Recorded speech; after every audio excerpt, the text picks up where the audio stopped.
من الأمور المهمة في هذه القضية أن هذه العقيدة من أكثر العقائد التي تحولت إلى أمور نظرية، من أكثر العقائد التي تحولت إلى أمور نظرية. وفي الحقيقة أن مقتضى مذهب أهل السنة والجماعة أن هذه العقيدة يجب أن تفعل في الواقع.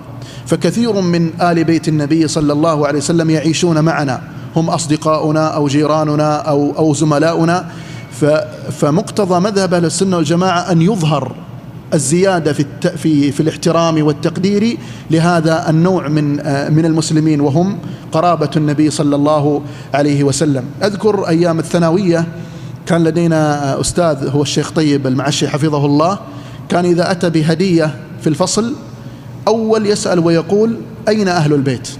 كان معنا 3 من الأشراف، فيعطيهم الهدايا ثم يعطينا نحن ما تبقى من الهدايا التي جاء به. كان تطبيق عملي في تطبيق هذه العقيدة، ونحن في الحقيقة في حاجة كبيرة إلى أن نفعل هذه العقيدة من جديد، لأن هذا هو مقتضى حب النبي صلى الله عليه وسلم وتقديره واحترامه.